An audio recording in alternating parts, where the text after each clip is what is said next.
Welcome to Finance Leaders Retirement Insights, the broadcast where we sit down with thought leaders in the world of finance who reveal their unexpected wisdom on the issues impacting retirement.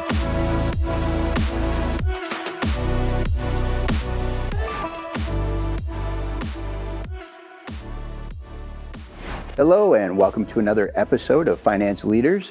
Today we're joined by another thought leader in the industry and an expert in some very unique strategies. So welcome, Tony Santis. Well, thank you so much for having me today. I appreciate that. So Tony, before we really dive into kind of the meat of our discussion today, as I'm sure people watching today are probably curious how you got into the financial services business and what attracted you to the business in the first place. Sure. Well, what initially attracted me was actually a family challenge. You know, my father was a government contractor, and every year the contract would come up for renewal. And there was this huge amount of stress around the household every year. Was the contract going to get renewed? Was he still going to have a job? Did he have to switch to another contract? And this went on for years as I was growing up. And when I was in college, it got to the point in 1992 where the contract that he was on didn't get renewed. And in 1992, the defense industry was really shrinking, and he was not able to get onto another contract in a decent amount of time.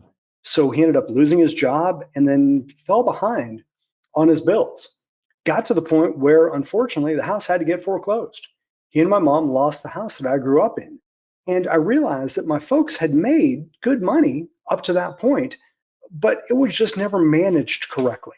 And they never had the ability to talk to somebody who could understand their situation and help them efficiently put away money for retirement.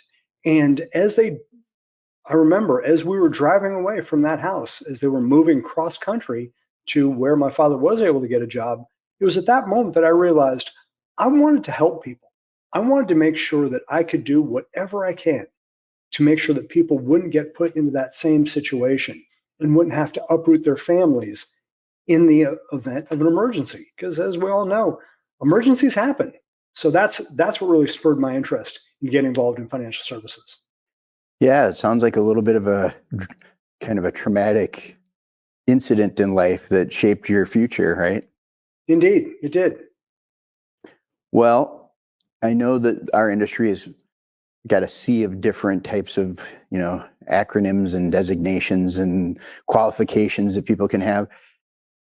It's difficult for the consumer often to differentiate one financial expert from another. What sets your practice and what you do for clients apart from what everyone else out there does? Oh, great question. So when I graduated, I had graduated from UCLA right in 1992. And the very first firm that I started working for was in Newport Beach, California. Now, that firm specialized in working with high net worth individuals, folks that had investable assets of $5 million or more. Now, while I was working there, two things became very apparent about working with wealthy people. The first thing was wealthy people do not like to pay taxes. Now, there's no great shock there. Most people don't like to pay taxes. The second thing that I learned is that wealthy people tend to use strategies and tactics that most regular retail average investors haven't even been exposed to. Now, when I first started working at this firm, this is obviously before the internet was very popular as a way to find new clients. My boss handed me a phone book and pointed me to a phone and said, "Here you go. Start calling up people, setting appointments, and that's how you're going to find clients." So I did. I smiled and dialed 50 to 100 outbound calls a day.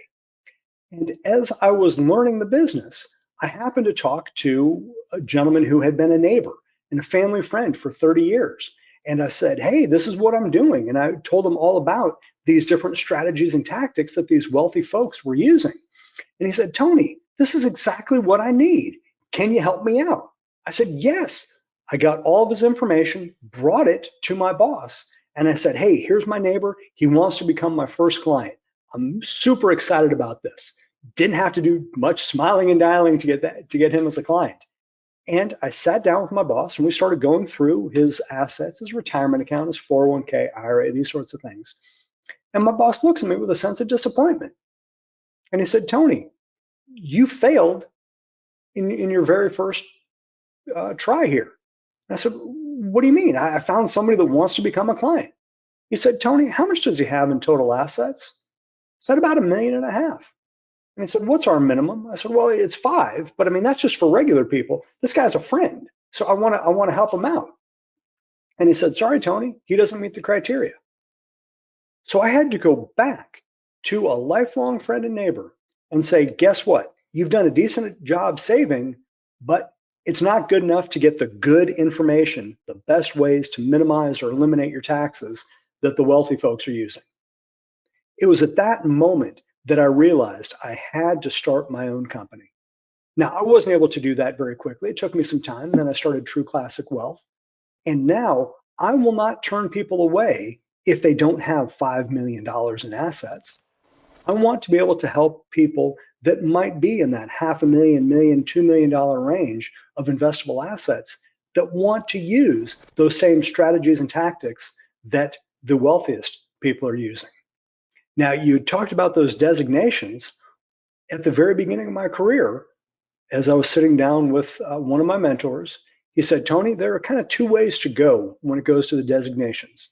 You could concentrate on what's called a CFP. That's a certified financial planner. And those are folks that help people grow their nest egg to be as big as possible by the time they retire. Or you can go a different way. It's called an RICP. That stands for Retirement Income Certified Professional.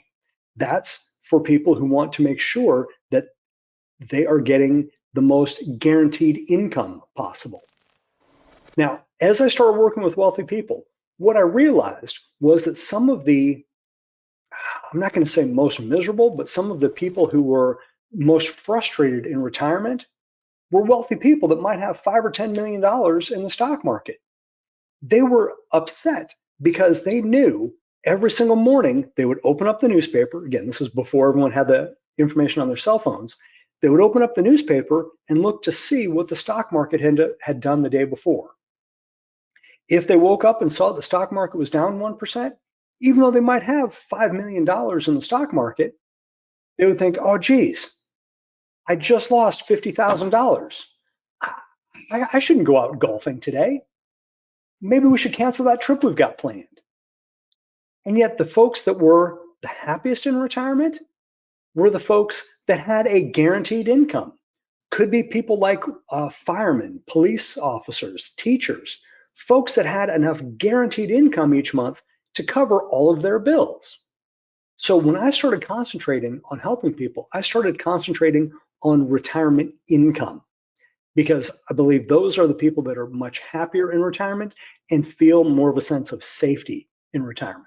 That's why I have that RICP designation.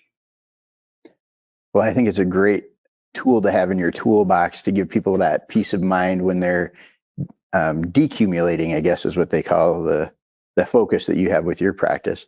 Yes, indeed. So, because I know that people watching today probably have some apprehension about working with a financial expert. A lot of people over the years have probably heard that they should do something, but have procrastinated, put it off. What would you say to somebody who maybe has a little bit of apprehension about meeting with an expert, and how would you help them kind of overcome that fear of feeling exposed, telling them their whole financial life, maybe feeling like, hey, I've got some stuff I did wrong, and they don't want to be admonished for that? Well, and that's the thing, that's one of the reasons why I share my story with my parents. Not a whole lot of people are real comfortable coming out and saying, hey, guess what? My folks lost their house to foreclosure. That's kind of a devastating, kind of a very personal thing. So I'm willing to be completely open, because I understand that people have to be open with me to understand their situation. Now, I make no judgments when somebody gives me the facts and figures of where they are now, because we can't do anything about the past. So admonishing somebody about the past choices that they made doesn't do anybody any good. Now, one of my mentors, a gentleman named John, used to use a phrase all the time, and it was, the very best time to plant a tree was 25 years ago. The second best time to plant a tree is today. So when somebody comes to me, I'm not going to talk about what they should have done 25 years ago.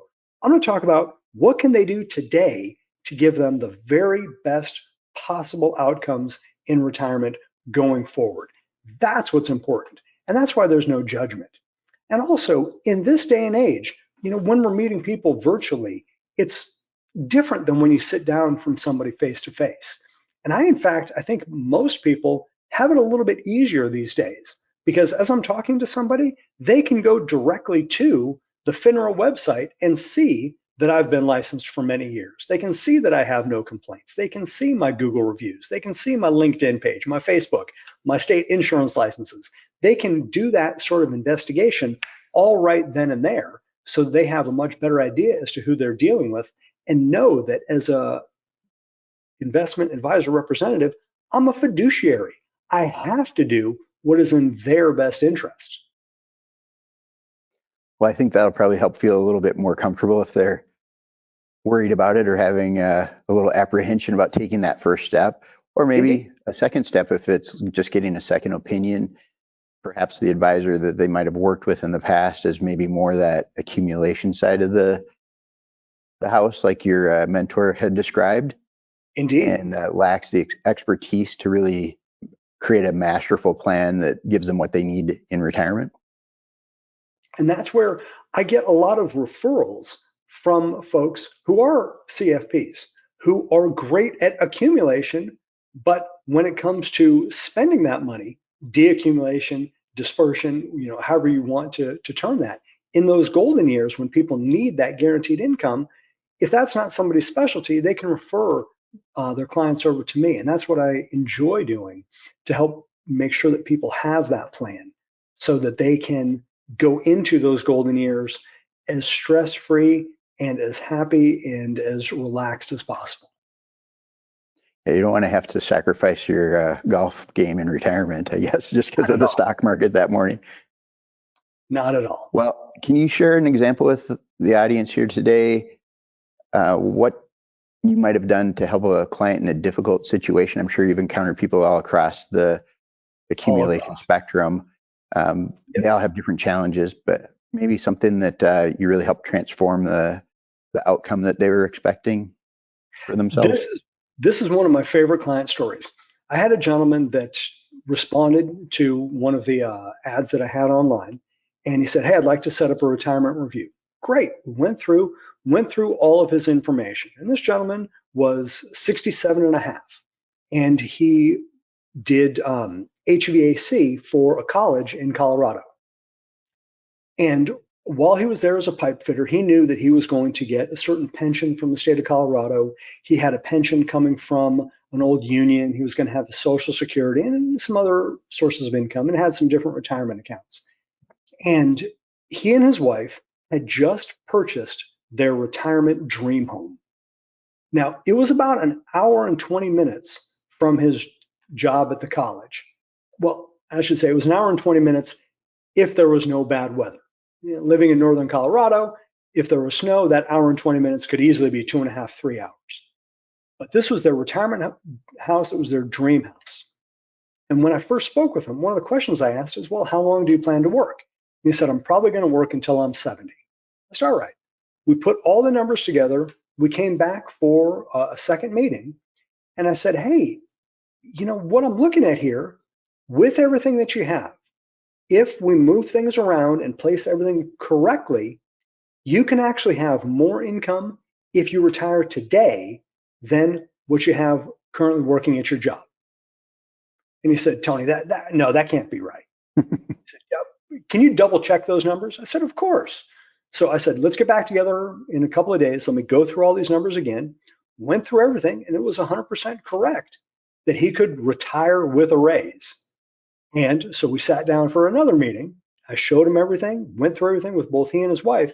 And he said, Tony, I just can't get my head around this. I'm expecting to work till I'm 70. Give me a call in a couple of years. I said, okay, great. Put all his information in the secure folders, in the files, and set a tickler in my system to give him a call in a year and a half. Well, then a week later, I get a phone call, and it was this gentleman. And he said, hey, Tony, now you're sure all those numbers are correct, right? I said, yeah. And Said, well, how long will it take to get all that in place? I said, to move everything around, it's 20, 30 days. That's just kind of the process. And he said, okay, well, we need to start that process as soon as possible. And I said, really? How come? What changed? He said, oh, I put my notice in to retire from my job on Friday. So we got everything in. So he left his job. And then when I had to deliver all of his policy paperwork to him, I met him up at his house. We spent an hour and he showed me around the house and all the different special things that he and his wife had designed for the house. And one of my favorite parts was his garage. It was, he had a separate double wide, double height garage with 2 car lifts in there so that he could restore cars. Now, I love old cars. I've got a 1976 Cadillac Eldorado convertible. That's my little baby. And we talked about cars and restoring them. And now when we do our quarterly reviews, now obviously we talk about the performance of his different investments and annuities and what's going on in the markets, but we also make sure we keep up on what's going on with the cars. And seeing him go from this expectation that he'd have to work for another 2.5 years and then maybe cut his lifestyle down in retirement to knowing that he got a raise in order to retire and now has all the time that he wants to enjoy those golden years, that really warms my heart. And it's it just reinforces why I do this with folks. Well, I think people just don't know what they don't know until they actually meet with an expert. And obviously in this case, it was a very liberating transformation when you thought you might have had to work quite a few more years. Indeed. You didn't sound maybe too excited about that, to be able to, turn around a week later and say, okay, let's do it. Let's get it going. Yeah, fun story. Now I know sometimes, and this is maybe related to this example that you just gave, a lot of folks don't have clarity about where they're at and what's possible. So how do you help somebody kind of get clarity about maybe their goals in retirement and how they can implement that? So sometimes I love even sooner than expected, right? Exactly. I love asking questions. One of the questions I always ask is, what do you want your money to do for you while you're alive? And what do you want your money to do for you and your family when you pass? Now, the reason I start with that question is some folks, it's extremely important to leave as much of a legacy as possible to their kids and grandkids. Other folks, it's more important that they have as much money as possible to enjoy those golden years, to buy a new car, to buy an old car, to remodel the kitchen, whatever it may be. So I start with, what are the goals?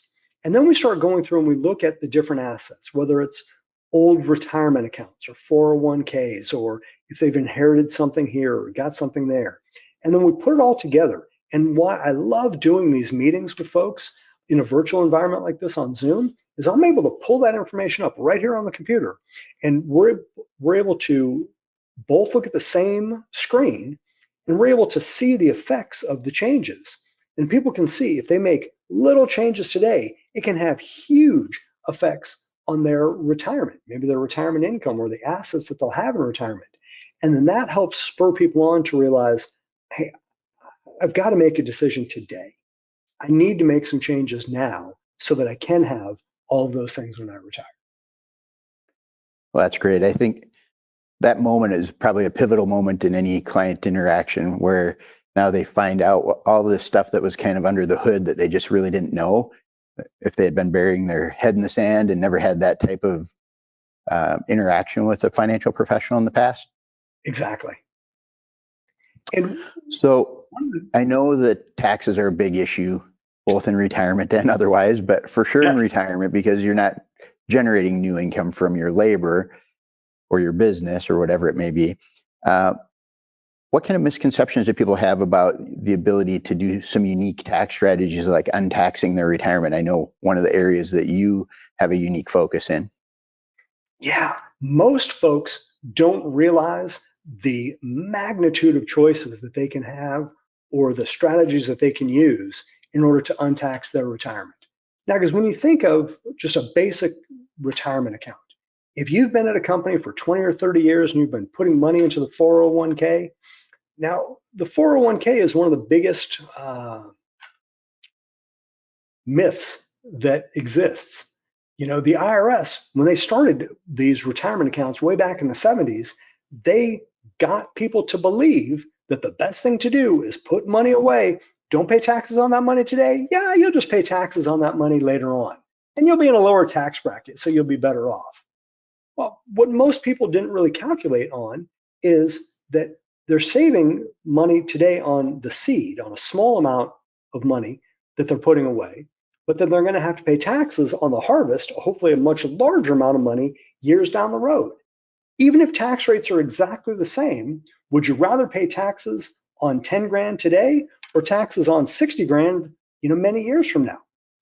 Now, I'm not all that great at math. That's why I use calculators. I would much rather pay a small amount of taxes today on a smaller amount of money than a larger amount of taxes on a bigger amount of money in the future. And that's what most folks come to realize when they sit down. Now, this is my job. I do this every single day, and I've been doing financial services for over 30 years. I understand that not everybody has this knowledge or this experience. So as I'm talking to people, I always like to start from a base of education to teach people what their options are and how those will affect them so they can make good choices. I'm under the impression when somebody has good information, they will make good choices. That's why I want to make sure that people know what those options are for them at the very beginning. Well, as we kind of near the end of our discussion today, it's going kind of quick, I think, but what advice would you offer someone who is considering seeking that professional advice or that second opinion? Wonderful question. I think the advice is get a second opinion, get some, or even get a first opinion, get something. Now, because if you sit down and chat with me, I don't expect that every single person I speak with is going to become a client. I know that if I talk to 10 people, there are going to be 1 or 2 people out of those 10 that don't need to change a thing, that their retirement is perfectly set up. They're going to have enough income. They're going to pay as little as possible as taxes. They're going to be just fine. Now, the challenge is that's only 1 or 2 people out of 10. It's those other 8 or 9 people that need to do something. So going back to those old phrases, the journey of 1,000 miles begins with 1 step. Start by talking to somebody, whether it's me or somebody else. Talk to somebody to at least know the situation that you're in and what you might need to change so that you can make different decisions to get you to where it is that you want to be in the future. Well, as many people might have heard in the financial press over the years, the compound interest is one of the 8th wonders of the world. Well, the problem with that is that delay sort of circumvents a lot of the power of that principle. Yes. And so, procrastination can cost you money. It can cost you that retirement of your dreams even. Indeed. And when I talk to folks, again, I understand that the very best time to start planning for retirement is when you're 18. Well, we're not 18 anymore. I think, this proves that I'm not 18 anymore. As my barber calls it, the weakness up here. But what this also shows is that there's some experience. And I've seen this process again and again and again and again. And I would much rather help people learn from others' mistakes so they can have the best retirement possible. Was there anything else you'd want to have potential clients know about you or your firm, the kind of financial transformation that you can provide them before we leave today? Sure. What's very important that folks understand is that the actions that they took to start accumulating that money from the time they started working to when they're getting ready to retire, those actions are completely different in the accumulation phase as they will be in the distribution phase. What you did to get up to that point is going to be completely different than what you do from the time you retire until the time you pass. Many folks are stuck in this belief of, well, I've been doing the same thing for the last 30 or 40 years. I just need to keep doing the same thing. Well, when you go from accumulating money to spending money, things change. Things change dramatically. And if your plan is not set up for that change, that can bring major problems and can be one of the reasons that you might run out of money in retirement. Well, and I think you bring up a great point there, is that when you get into that distribution phase, so many different risks present themselves that didn't exist during that accumulation phase. And a lot of people aren't even aware of all of them until they have that conversation. Exactly. So we talk about all the different risks in retirement, and even some, like you said, some of those hidden risks. One of the number one biggest hidden risks is longevity. You might live a long time, and that just multiplies all the other risks that you have. So when we sit down, we'll definitely chat about those. Well, Tony, it's been a pleasure learning about your company and all the things that you do for your clients. For folks that are interested in getting in touch with you, how would you recommend they reach out to you? Whatever's easiest for them. They can go to my website at trueclassicwealth.com, and there's a link right on there where they can schedule a meeting. It can be a 15-minute phone call. It can be a 1-hour Zoom, whatever's best for them. For folks that just want to pick up the phone and dial me, call me at 888-824-11, or if you want to email me, it's just Tony@trueclassicwealth. However you want to get in touch, short of smoke signals, I think we'll be able to find you and get right back to you. Well, I want to thank you again for taking the time to appear on Finance Leaders. You clearly are one of those thought leaders in the industry, and I hope people take the time to get on your calendar. I would hope so too. Thank you so much for having me today. I appreciate you. Thanks for joining us on this episode of Finance Leaders Retirement Insights. Be sure to check out our other top advisor interviews at financeleaders.net.